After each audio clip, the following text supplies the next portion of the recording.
안녕하세요. 얼마 전 파혼하게 된 저희 이야기를 하러 왔습니다. 정확히는 세상에 온갖 똑똑한 척은 다 하더니 속이 뻔히 보이는 잔머리 굴리다가 파혼당한 제 남자친구 이야기를 해보려고요. 연애하면서 다퉜던 적이 한 번도 없던 게 아니다 보니 어느 정도 서운한 일이라면 그러려니 하고 넘길 수 있었어요. 그런데 이건 뭐 결혼하는 김에 한몫 잡아보려고 작정이라도 한 건지. 속이 뻔히 보이는 사람인데 몇 년을 연애했던 간에 그걸 알고도 결혼하면 평생을 두고 후회했을 거예요.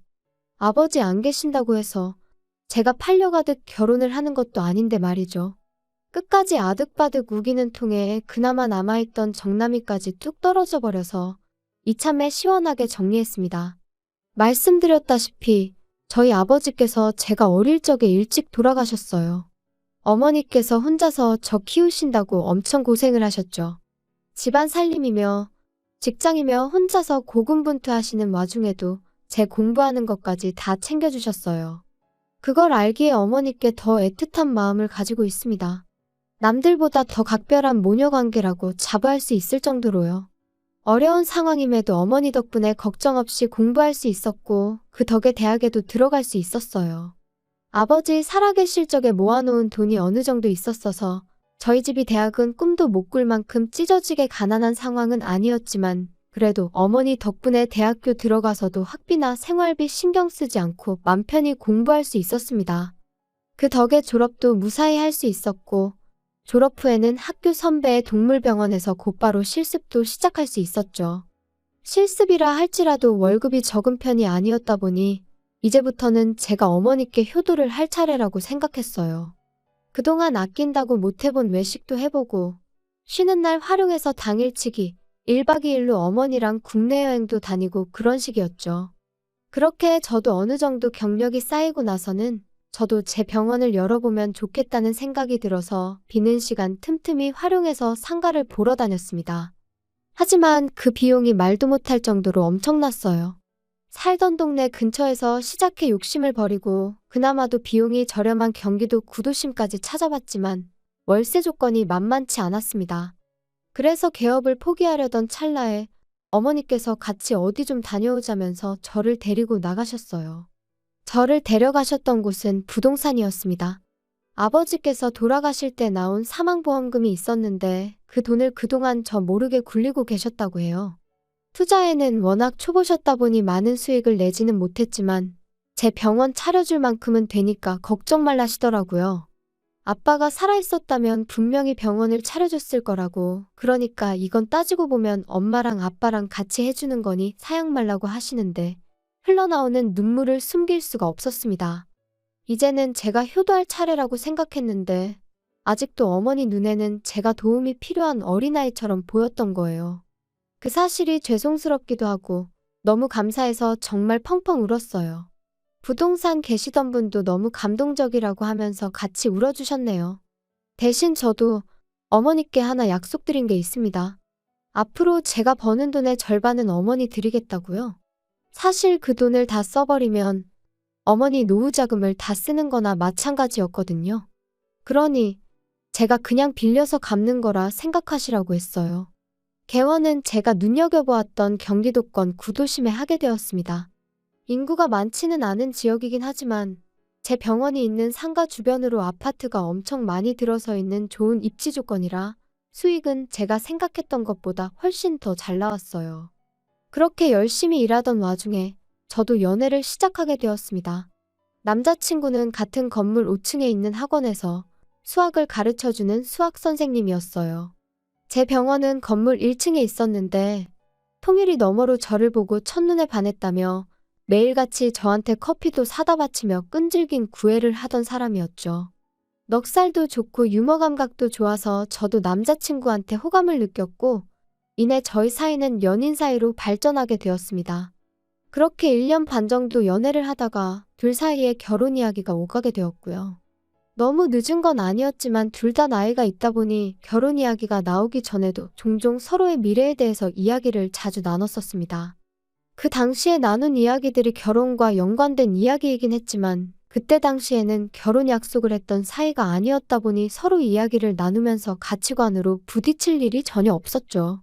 결혼 약속을 한 이후에도 나누었던 이야기들이 있으니 모든 게 순조로울 줄 알았지만 남자친구의 어머님, 그러니까 예비 시어머니가 될 뻔했던 그 욕심 많은 사람이 나타나면서 언제 그랬냐는 듯 조금씩 모든 게 틀어지기 시작했어요. 예비 시어머니는 왕년에 유치원 보조교사 일을 하셨다고 합니다. 그 아들인 남자친구도 지금 학원 선생님을 하고 있다며 당신들 집안이 교육자 집안이라는 얼토당토하는 논리를 펼치셨어요. 그때는 그냥 남자친구의 밝은 성격이 코에 걸면 코걸이, 귀에 걸면 귀걸이, 좋은 게 좋은 거라고 맘대로 생각하는 어머님을 닮아서 그렇구나 하고 좋게 생각하려고 했었죠. 그런데 수의사인 저를 약간 깔보는 듯이 말을 하더라고요. 내가 어디서 들었는데 수의사 공부도 쉬운 게 아니라더라 하면서 그 정도 머리면 차라리 사람 고치는 의사 공부를 하던가 아니면 돈 잘 버는 한의사 공부를 하지 그랬냐고 빈정거리듯 말을 하더군요. 똑같이 칼질하고 주사 놓고 하는데 너무 명예가 없는 거 아니네 어쩌네 저쩌네 하면서요. 피부과 의사가 돈을 쓸어 모은다더라 하면서 왜 수의사의 길을 택했냐고 묻는데 물론 거기에 비할 바는 아니지만 제가 얼마나 버는지도 모르면서 그런 이야기를 초면에 뱉어내니 기분이 엄청 나빴습니다. 그렇다고 거기서 내가 돈을 얼마나 잘 버는지 아느냐고 자랑할 것도 아니었기에 굳이 제 직업에 대해 따로 설명하지는 않았어요.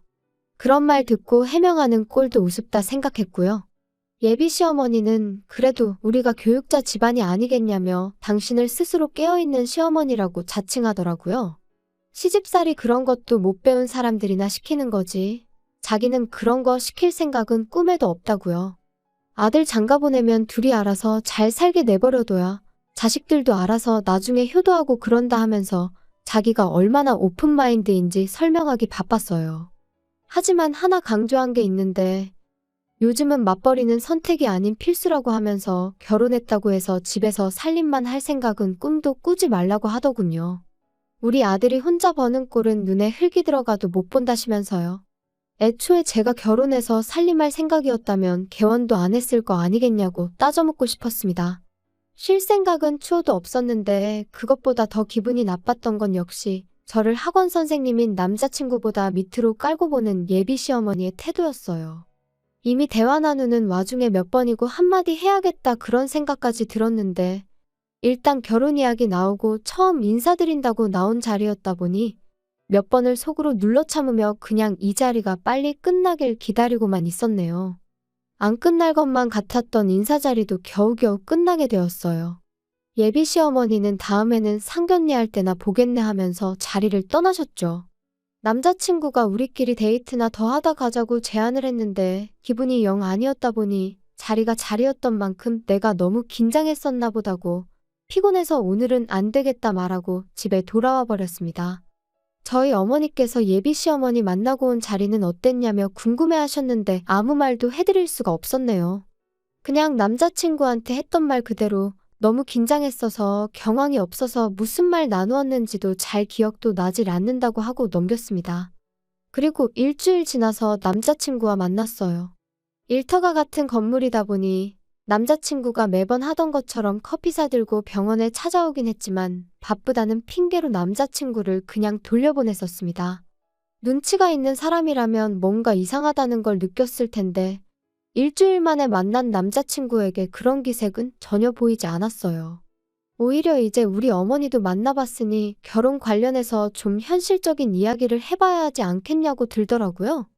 아직 우리 집에는 인사도 드리지 않았는데 벌써부터 너무 이른 거 아니냐고 했더니 어디서 나온 자신감인지 벌써부터 한 번 뵙지도 않은 저희 어머니를 두고 장모님이라고 지칭하면서 장모님이 나를 마음에 안 들어 하실 이유가 없질 않냐며 그건 나중으로 미뤄도 된다고 하더라고요. 이미 저는 마음이 상할 대로 상해버렸지만 그래 뭐 어디 한번 무슨 이야기 하나 드러나보자 하고 카페에 자리를 잡았습니다. 현실적인 이야기, 뭐 어떤 걸 하려고 이렇게 급하게 순서도 바꿔가며 하자고 했는지 한번 말해보라고 했더니 우리 경제적인 부분에 대해서 한번 심도 있게 이야기를 해보자며 병원 운영하면서 나가는 고정 지출이 얼마나 되는지 그런 걸 물어보더라고요. 어디서 뭘 듣고 왔는지 모르겠지만 밑도 끝도 없이 고정 지출 이야기를 묻는 걸 보니 어떻게 직접적으로 제가 얼마나 버는지 물어보기 그래서 매출 규모나 한번 떠보려고 물어보는구나 싶었어요. 그래서 제가 말 한번 잘했다고 당신은 학원 선생님 하면서 받는 월급이 얼마나 되는지부터 먼저 말해보라고 했습니다. 남자친구는 자기가 뒤로 과외를 해주고 있는 것까지 포함하면 한 달에 350 정도 번다고 하더라고요. 자신있게 자기 정도면 또래 중에서 잘 버는 편에 속한다고 하면서 자부심을 갖고 있더라고요. 제가 개원하기 전 선배 밑에서 일할 때 받던 월급보다 낮은 금액이었어요. 개원한 지금은 비교할 것도 못 되었고요. 제 월 수입을 공개를 해서 기를 눌러줄까 하다가 그냥 물어본 대로 가감없이 있는 그대로 말해줬습니다. 어차피 말해줘봐야 고정 지출을 가지고 제가 얼마나 버는지 유추하는 건 불가능에 가까웠으니 말이에요. 제 예상대로 제가 얼마나 버는지 궁금해하는 것 같았는데 직접적으로 말을 안 해주니 도무지 감도 안 온다는 눈치였습니다. 단도직입적으로 얼마를 버는지 물어보려고 말을 이래저래 돌려댔는데 눈치는 챘지만 일부러 말은 안 해줬어요. 저희 어머니 만나는 것도 건너뛰고 돈 이야기부터 하자고 하는데 도무지 신뢰가 가질 않아서였기 때문입니다. 아무튼 제가 계속 대답을 회피하니 남자친구가 더는 안 되겠는지 숨겨둔 비장의 카드를 꺼내들더라고요. 우리 결혼하면 자기가 신혼집을 해오겠다면서요. 그런데 그 해오겠다는 신혼집이 이야기를 들어보니 지금 혼자 살고 있는 오피스텔을 말하는 거였습니다. 남자친구가 원래 본가는 서울인데 직장 출퇴근하기가 여간 불편해서 이쪽 동네에 새로 지어진 오피스텔을 전세 대출로 살고 있었거든요. 직장에서 걸어서 5분 거리이기도 하고 이보다 신혼집으로 더 좋은 조건이 어디 있겠냐고 하더군요. 대출도 정부 지원 상품이라 금리도 싸게 받았고 풀옵션의 8평이긴 하지만 복층 구조라서 실내도 넓게 빠졌다고 자랑처럼 말을 하더라고요. 저도 신혼부부라고 해서 무조건 아파트 자가로 들어가서 시작해야 한다고 생각하는 사람은 아니었으니 그 부분에 대해서는 오케이 했습니다. 처음부터 크게 시작하는 것보다 작게 시작해서 조금씩 넓혀가는 것도 나쁘지 않겠다 싶었거든요. 그런데 말이 점점 이상한 쪽으로 흘러가더라고요. 벼랑간 남자친구가 혼수는 어떻게 해올 거냐며 생각지도 못한 이야기를 꺼내왔거든요. 당신 오피스텔 풀옵션이라고 하지 않았냐, 그리고 8평짜리 오피스텔에 무슨 가구를 놓겠다고 혼수 이야기를 하느냐고 되물었어요. 남자친구는 당장은 안 쓰더라도 남자가 집을 해오는데 여자가 혼수를 해오는 건 기본 중에 기본 아니겠냐고 되묻더라고요. 아니, 풀로 대출받아서 전세로 살고 있는 집을 가지고 자기가 집을 해온다고 말을 하면서 나는 내 돈으로 혼수를 해오라는 게 말이나 되냐고 따졌죠. 또 자기가 불리해졌다 싶었는지 제 말에는 입을 싹 닫더라고요. 한참 두 사람 사이에 정적이 일다가 남자친구 혼자 안달이 나서는 횡설수설 끝에 본론을 딱 말해왔습니다. 아까 말해준 고정지출에 대출금이 하나도 없던데 어디서 그런 큰 돈이 생겨서 빚도 없이 병원을 개원했느냐고요. 그래서 그것도 숨김없이 전부 있는 그대로 말해줬습니다. 아버지 사망보험금에 어머니가 재테크한 돈 합쳐서 개원해 주셨다. 대신 내 월 수입의 절반은 어머니한테 전부 드리고 있다고요. 남자친구는 그제서야 제 월 수입이 높다는 걸 감을 잡은 모양이었어요. 은근슬쩍 하나씩 물어보는 질문들이 다 그런 걸 염두에 두고 묻는 것처럼 들렸습니다. 어머니께 월급의 절반을 드리고 있는 건 어머니 노후자금으로 병원을 오픈한 거라 빌린 돈을 갚는 개념으로 드리고 있다고 말을 해줬죠. 그러고 나서 남자친구가 말 잘했다고 하면서 부모님 노후에 대해서도 지금 같이 이야기를 해보자더군요. 그러면서 대뜸 저한테 물어보기를 결혼하면 우리 부모님한테는 얼마를 드릴 생각을 갖고 있는지 좀 알려달라고요. 또 뭔 소리를 하나 싶어서 당신 월급 350에서 얼마를 드리려고 그런 말을 꺼내냐고 물었더니 당신은 장모님께 수입의 절반을 드리고 있다는데 나도 200 정도는 드려야 하지 않겠냐고 하더군요. 그래서 제가 그럼 양가에 매달 400씩 드려야 한다는 소린데 그러면 양가 부모님한테 드리는 돈만 해도 당신 월급보다 더 많아지는 거라고 따졌죠. 그랬더니 남자친구가 정색을 하면서 왜 400이냐고 내가 200 드린다고 하지 않았냐고 따지고 들더군요. 당신이 먼저 부모님께 얼마 드릴지 묻지 않았냐고 당신 집에 200 보내면 나도 우리 집에 똑같이 200 하는 게 이치에 맞는 거 아니냐고 바로 따졌습니다. 그랬더니 아까까진 얼굴 한번 못 본 우리 엄마를 장모님이라고 부르던 남자친구가 마음이 급하니까 본심이 나왔는지 니네 엄마는 지금 네 월 수입의 절반을 받는다고 하지 않았냐고 하는 겁니다. 내가 말해주지 않았냐? 우리 어머니께서 노후자금 털어서 병원 차려주신 거고 나는 지금 그 돈을 갚고 있는 거라고요. 남자친구는 대번에 가족끼리 그런 게 어딨냐며 맞받아치길래 당신 어머님은 그럼 아들 월급의 절반도 넘는 금액을 진짜 용돈으로 받아간다 하시더냐고. 그런 가족은 세상에 또 어딨느냐고 제가 반격을 했어요. 남자친구도 자기가 얼마나 얼토당토하는 억지를 부리고 있는지는 어렴풋이 알고 있는 것 같더라고요. 그러면서 저한테 역으로 제안한 게 너네 집은 엄마 혼자니까 반만 드려도 되는 거 아니겠냐며 자기 집에 200 드리고 저희 집에는 100만 드리자입니다. 솔직히 그것도 넉넉하게 쳐준 거라고 하더군요. 자기네야 부모님 두 분 다 계시니 외식도 더 자주 하고 외출도 더 자주 할 텐데 돈이 넉넉히 필요한 게 당연한 거지만 장모님은 혼자 계시니 돈 쓸 일도 거의 없지 않냐고 하더라고요. 식당도 혼자 오는 사람은 안 받아준다고 외식할 일도 없고 그렇다고 혼자서 여행을 다니시겠냐 뭘 하시겠냐면서요. 이야기하는 내내 싸우고 싶지 않아서 그냥 참고만 있었는데 너무 어이가 없어서 뭐 그딴 계산 방식이 다 있냐고 그럴 거면 차라리 생활비만 절반씩 내고 각자 수입은 알아서 관리하는 걸로 하자고 했어요. 부모님도 자기 여유도 내서 마음에서 우러나오는 만큼 하면 되는 거 아니겠냐고요. 그랬더니 부부 사이에 그게 가당키나 하냐며 그렇게 다 각자 할 거면 룸메이트로 살지 결혼은 왜 하는 거냐고 큰 소리를 떵떵 치는 겁니다. 그리고 그때 저도 정신을 차렸어요. 이미 대화로는 해결할 수 없는 상황까지 와 있다는 걸 그제서야 알았습니다. 결혼하고 나면 내 돈을 자기 집에 퍼줄 생각뿐이구나 라는 사실을 말이죠. 그도 그럴 것이 생활비다 뭐다 이런 거 다 주고 나면 남자친구 월급으로는 자기가 쓸 자기 여윳돈을 전부 포기하고 부모님께 드려야 하는 거나 마찬가지잖아요. 난데없이 우리 집에 인사하는 것도 건너뛰고 돈 이야기부터 하자고 했을 때부터 알아봤어야 했는데 싶었죠. 더 하고 싶은 이야기는 없고 결혼에 대해서는 우리 조금만 더 생각해보자고 하고 자리에서 일어났어요.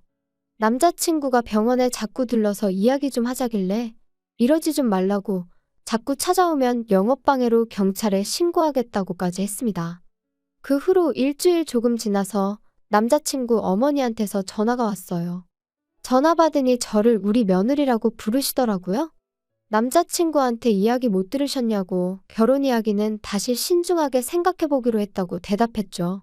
남자친구 어머니는 이대가 교육자 집안인 곳과 사돈 맺기가 어디 쉬운 줄이나 아냐고 하더라고요. 아들한테 이야기 들어보니 그깟 돈 몇 푼 때문에 투닥거리 한 것 같은데 그거 아끼려다가 우리 아들 놓치고 평생을 후회할 수도 있다길래 제가 한마디 했습니다. 내 수입이 얼마인지도 모르고 깔보다가 어디서 수의사 돈 잘 번다더라 하는 이야기 듣고 아들 시켜서 제 돈 빼먹으려고 하셨던 건 아니냐고요. 공부만 하느라 사람을 세상 물정도 모르는 호구로 생각하셨나 본데 제가 바보도 아니고 믿지는 장사는 하기 싫다고 제 돈으로 재미 좀 보려고 했나 본데 누가 누구를 놓치고 평생을 후회할지는 한번 두고 봐야겠다고 한마디 해줬습니다. 그리고 어디 가서 교육자 집안 그런 말도 하지 말라고 했어요. 아들이 수학 선생님 하고 있으면 뭐하냐고 문제집은 잘 풀어도 돈 계산 그렇게 못하는 사람은 처음 봤다고요. 그런 사람들이 자기를 교육자라고 하고 다니니까 사람들이 요즘 선생님들 우습게 보는 거 아니겠냐고 진심 어린 충고 한마디 해주고 전화 끊어버렸습니다. 이번 일로 하나 배운 게 있다면 무작정 대화를 길게 한다고 해서 답이 나오는 게 아니라는 것 같네요. 애초에 풀대출 받아서 살고 있는 전셋집을 두고 그것도 8평 원룸을 신혼집 해오는 거라고 혼수는 뭐 해올 거냐 물을 때부터 걸렀어야 했는데 어떻게 대화로 풀어보겠다고 제 시간 쏟고 마음 쏟고 그랬는지 모르겠어요. 어머니 혼자시라고 생활비도 반만 드려야겠다던 것도 다시 생각해보니 어이가 없네요. 아무리 연애할 때 좋은 기억만 있는 사람이라도 연애랑 결혼은 확실히 다른 것 같습니다. 저는 운이 좋았던 것 같아요. 이런 이상한 사람인 거 본격적으로 결혼이 진행되기 전에 바로 알게 되었으니 말이에요.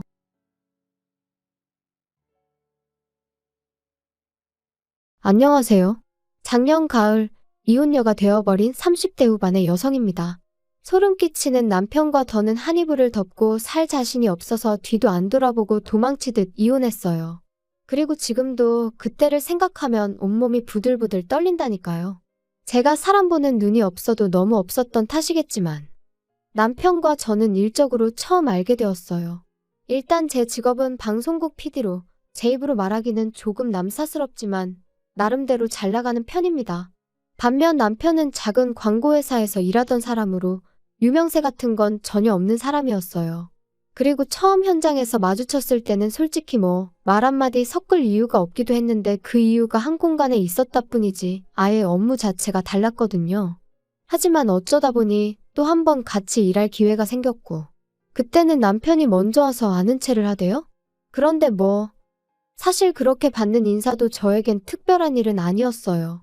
방송국에선 제가 나름대로 알려진 사람이었고 그래서 저는 상대를 몰라도 상대 쪽에선 저를 아는 경우가 자주 있었으니까요.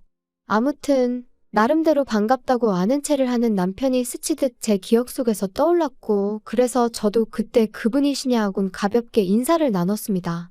그리고 그땐 그 인사로 남편과 제가 그토록 가까워질 줄은 상상도 못했죠. 몇 번의 가벼운 대화가 오갔던 어느 날 남편은 자기도 언젠가 저처럼 방송국에서 일하고 싶다며 저더러 자기한테 조언 같은 걸 좀 해줄 수 없겠냐 하더라고요. 하지만 제 입장에선 남편 같은 사람이 처음이 아니었고 솔직히 매번 그런 사람들을 상대해주기도 보통 일은 아니었지요. 그래서 처음엔 최대한 돌려서 거절을 했습니다. 그래도 혹시나 제가 자기를 무시했다거나 그런 쓸데없는 오해는 사고 싶지 않았으니 무척 조심스러웠고요. 그런데 어째서인지 남편은 조금도 포기하는 기색을 보이지 않는 거예요. 그렇다고 저를 귀찮게 한 것은 아니지만 아무튼 그런 남편의 당돌한 모습에 저도 뭐랄까 한마디로 호기심이 생겼죠. 잊고 지내던 제 열정을 남편에게서 발견한 것 같은 기분도 들었고 그래서 결국 2달 만에 사적인 만남을 갖게 되었고요. 시작까지 시간이 좀 걸렸을 뿐 저희의 관계는 급속도로 발전해 나가기 시작했습니다. 남편은 매사 의욕이 넘치는 사람이었고 저는 그런 남편의 적극적인 태도가 나이를 떠나 배울 만한 점이라고 생각했어요. 참고로 남편은 저보다 3살이 어렸지만 연애할 때만 하더라도 나이와 상관없이 참으로 어른스럽다는 생각을 몇 번이나 하게 만들더군요. 그래서 남편이 결혼하자며 프로포즈를 해왔을 때도 제가 믿고 존경할 수 있는 남편이 되어줄 거라 믿었죠. 그래서 큰 고민 없이 하겠다 했고요. 그런데 솔직히 시댁에서 반대를 할 줄은 몰랐습니다. 시부모님께서는 제가 홀어머니와 단둘이 산다는 점, 그리고 당신들 아들보다 나이가 많다는 게 마음에 들지 않는다며 대놓고 심지어 저를 문전박대하셨죠. 전 솔직히 홀어머니와 둘이 사는 게 왜 제 흠인 거며 제 나이 또한 문제라고 생각하지 않았어요. 아버지가 돌아가셨으니 홀어머니와 단둘이 사는 건 당연한 거 아닌가요? 그러면 저희 어머니가 재혼이라도 하셨어야 한다는 건지. 그리고 나이 차이도 남자가 몇 살이고 많은 건 별 문제가 되지 않는 세상인데 제가 겨우 3살 많다는 이유로 양심이 있네 없네 소리까지 들어야 한다는 게 너무 자존심도 상하고 모욕적이더라고요. 그래서 남편에게 헤어지자 했습니다. 이런 소리까지 들어가면서 당신이랑 결혼하고 싶지 않다면서 말이죠. 그런데 남편이 자기는 저 없이는 안 된다며 자기는 이 세상에 미련 없다. 솔직히 돌이켜 생각해보면 웃기지도 않는 소리인데 가볍게 무시해버렸으면 될 것을 매정하게 뿌리치질 못했어요. 그리고 무엇보다 남편이 자기만 믿고 따라오라는데 그 말이 왜 그렇게 눈물이 나던지. 그래서 결국 시댁과 반년 정도 부딪힌 끝에 부부의 연을 맺을 수 있었습니다.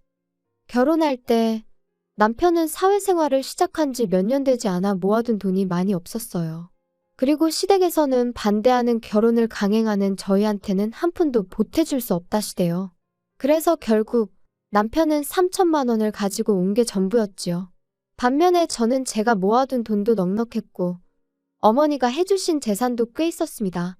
제 명의로 된 월세를 받는 상가도 있었고요. 그리고 전 어리석게도 이런 경제적 능력을 바탕으로 시댁으로부터 인정을 받고 싶었어요. 그래서 제가 거의 일방적으로 해가는 결혼이었는데도 아무런 불만을 갖지 않았죠. 제가 원래 어디 가서 계산 못한다 소리를 듣는 사람이 아닌데 그땐 눈에 뭐가 씌이기라도 했던 건지 참으로 어리석었네요. 한편 나름대로의 난관을 극복하고 꾸리게 된 가정이었기에 앞에는 오로지 꽃길만 있을 줄 알았습니다. 연애할 때 큰 소리 난 일이 없었으니 결혼 생활도 비슷할 줄로만 알았죠. 하지만 결론부터 이야기하자면 그건 순전히 제 착각이었어요.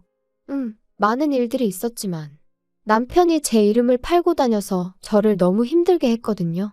본인인 저마저도 금시초문인 이야기를 흘리고 다녀서 이따금씩 저를 좀 아는 사람들은 너가 정말 그런 말을 했냐며 확인을 해오기도 했는데 그때마다 제가 느꼈던 그 곤혹스러움이란 이루 말을 할 수가 없었네요. 도대체 왜 그래? 왜 내가 하지도 않은 말을 하고 다니는 거야? 사람이 말하다 보면 실수할 수도 있는 거지. 그렇다고 이렇게 화를 낼 건 또 뭐야? 사람들이 자꾸 오해하잖아. 그리고 이 바닥에서 평판이 얼마나 중요한지 몰라? 야, 너 지금 내가 너보다 어리다고 가르치는 거야? 넌 내가 잘 되는 게 싫지? 네 그늘 아래 두려고 그러는 거지? 진짜 짜증난다. 연애할 땐 매사 자신감이 넘치는 사람이라서 이런 식으로 다툼을 하게 될 줄은 몰랐어요. 정말이지 나중엔 말 몇 마디만 나눠도 열이 뻗칠 만큼 화가 날 지경이었죠. 지금 생각해보면 자격지심이라도 있었던 건지 차라리 솔직하게 나 이런저런 일로 힘들다 하고 도움을 구했다면 저는 조금도 주저하지 않고 남편을 도왔을 겁니다. 아무튼 저는 남편의 그런 모습에 하루가 다르게 지쳐갔고 실망할 수밖에 없었죠. 하지만 틀어진 부부 사이에도 불구하고 저는 저 나름대로 남편의 가족들 그러니까 시댁 식구들에게 최선을 다했어요. 비록 고맙다는 말 한마디 제대로 들어본 적은 없었지만 내가 누군가에게 잘하면 그 복이 다시 나에게 돌아온다는 친정어머니의 가르침을 따랐던 거죠. 그런데 세상 사람들 마음이 다 저희 어머니나 저 같지가 않더라고요. 결혼한 지 만으로 2년차가 되던 무렵부터 친정어머니 건강이 조금씩 나빠져가는 듯 했어요. 반면에 저는 일거리가 넘쳐나서 일주일 내내 쉬는 날 하루도 내기가 어려운 상황이었죠. 그래서 남편에게 두세 차례 친정어머니를 모시고 병원에 가달라고 한 적이 있어요. 저도 남편이 바빴을 때 제가 남편을 대신해 시부모님을 모시고 병원을 다닌 적도 있었고 심지어 아버님이 수술을 하셨을 때는 꼬박 이틀을 곁에서 지샌 적도 있었으니 우리 부부 사이가 좋고 나쁜 걸 떠나 그 정도 부탁은 당연히 할 수 있다고 생각했거든요. 그런데 남편의 반응은 정말 차갑기 그지없었습니다. 지금도 잊혀지지 않아요. 내가 왜? 당신 어머니잖아. 요새 여자들은 효도는 셀프로 하는 거 좋아한다던데. 넌 왜 그래? 무슨 말을 그렇게 해? 내가 그동안 시부모님한테 어떻게 했는데? 내가 그러라고 시켰냐? 너 좋아서 한 걸 가지고 왜 나한테 그래? 그러니까 하기 싫으면 하지 마? 그 말 한마디에 오만 정이 다 떨어졌죠. 그래서 딱 그때부터 저도 시댁에 해드리던 모든 지원을 중단했어요. 그리고 그 안에는 경제적인 지원도 포함되어 있었고요. 부부 사이의 생활비도 그 무렵부터 칼같이 계산하기 시작했네요. 더는 남편에게 10원짜리 하나 쓰기도 아까울 만큼 남편이 미웠으니까요. 그리고 이렇게 무의미한 결혼 생활을 계속 이어가야 하나 차라리 지금이라도 헤어지자고 할까? 그런 생각이 들던 무렵 친정어머니께서 쓰러지셨습니다.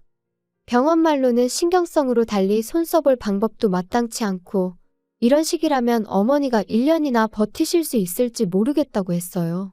말 그대로 사형 선고나 다름이 없었죠. 저도 어머니도 몇 날 며칠 서로 말 한마디 쉽게 하지 못하고 눈물만 흘렸습니다. 그리고 상황이 그렇다 보니 이혼이니 뭐 그런 건 생각할 겨를도 없었어요.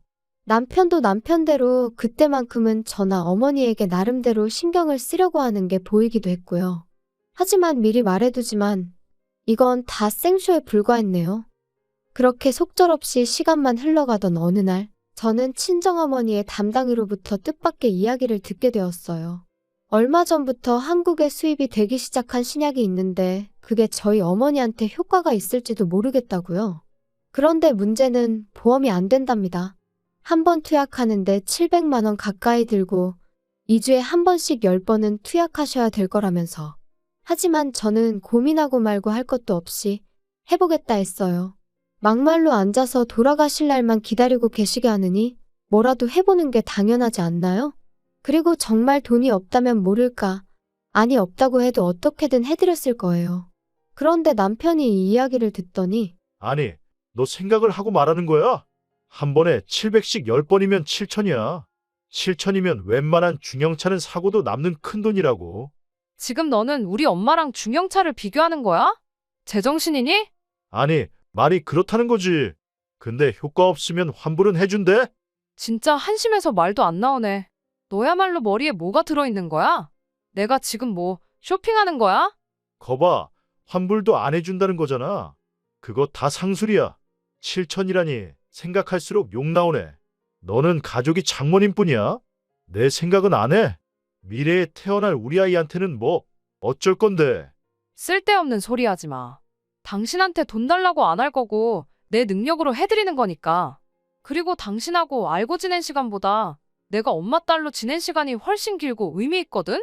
그러니까 서운하네 어쩌네 그런 소리도 할 거 없어. 당신이 나한테 그런 말을 할 자격이나 돼? 결국 제 고집대로 신약으로 치료를 받기 시작했지만 솔직히 말해서 초반에는 효과가 없는 것 같았어요. 그리고 그때 저는 말 그대로 무너져 내리는 기분이었습니다. 마지막이자 유일한 희망이라고 생각했으니까요.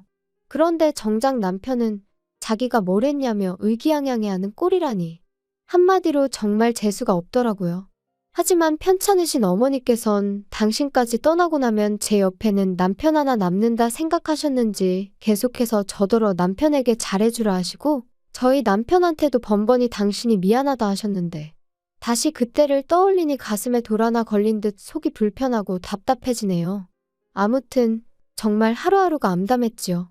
하지만 죽으라는 법은 없다고 딱 절반쯤 지났을 무렵부터 놀라울 정도로 어머니의 증세가 호전되어 갔어요. 그리고 마지막 투약으로부터 2달이 지난 뒤 저희는 담당이로부터 6개월 뒤에 다시 오라는 말을 듣게 되었습니다.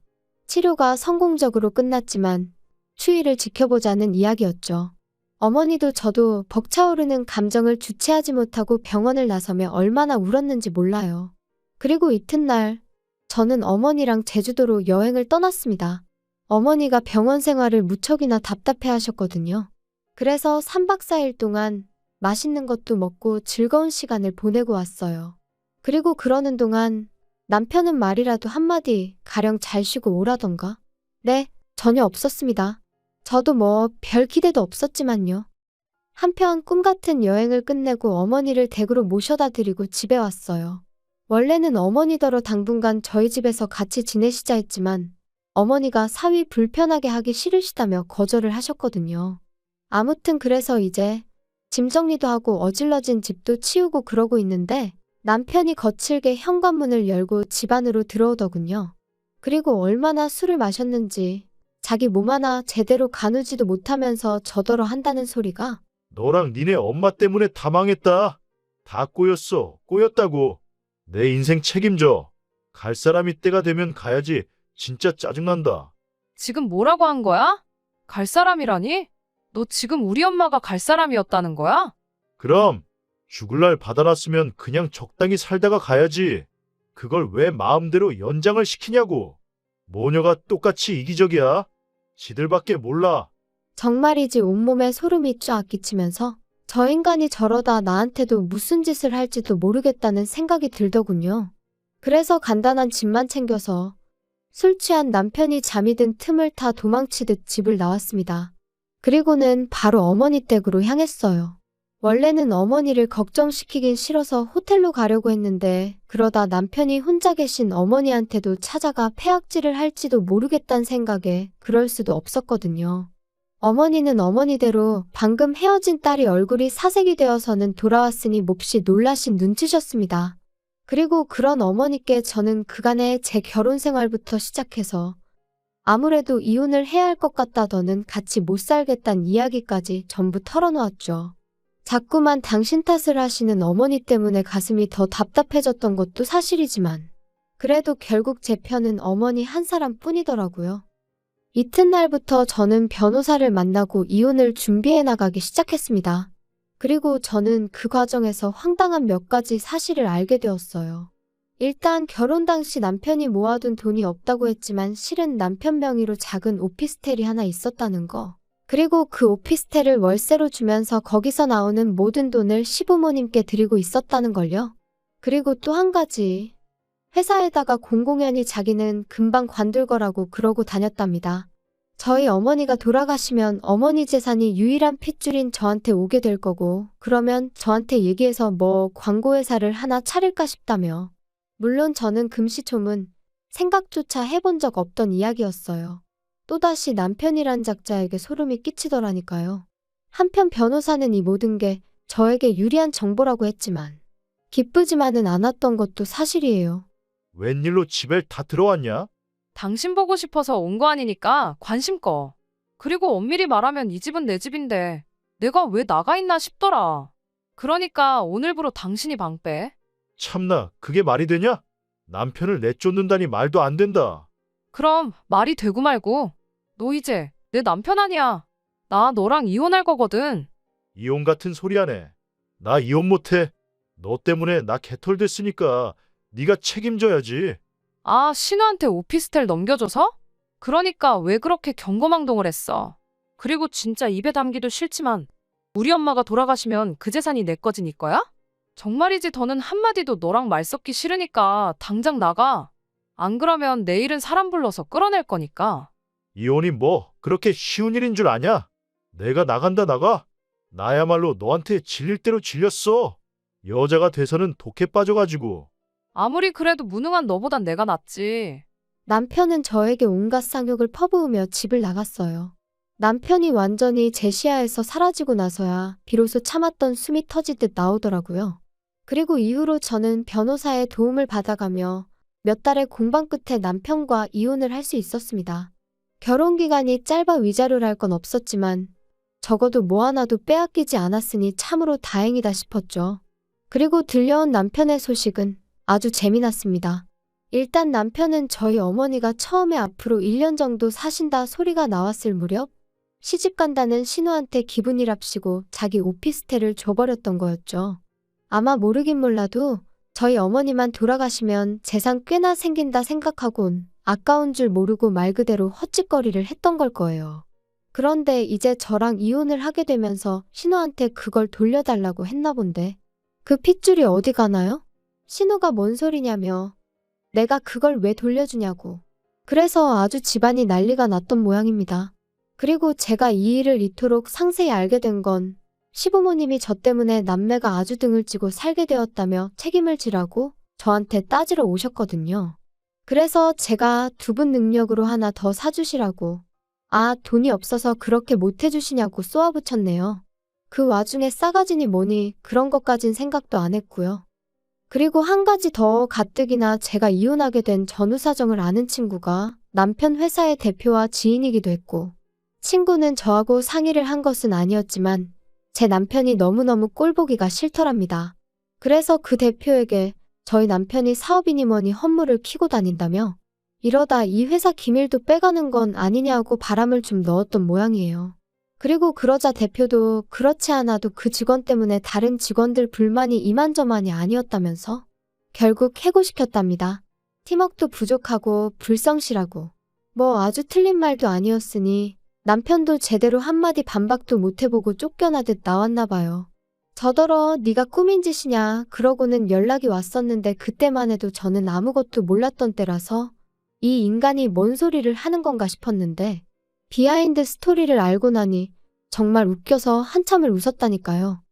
아무리 돈 앞에 장사 없다지만 그래도 한때는 정말 저 하나만 있으면 된다고 눈물 콧물까지 짜대던 인간이었는데 이런 걸 보면 사랑이란 게 참으로 간사한가 싶기도 하고 그저 제가 옥석을 가려내지 못해서 이런 일을 겪은 건지 정말 사랑이란 건 믿기 어려운 것인지 여러 가지로 생각을 하게 되네요. 부디 여러분은 저와 같은 실수는 하지 않으셨으면 좋겠습니다. 평생을 의지하고 소중히 아껴줄 상대를 만난다는 거 저 한 번만 더 기대하고 기다려봐도 될까요? 따뜻해지는 이 계절처럼 제 마음에도 훈풍이 불어오길 기다려봅니다. 들어주셔서 감사해요.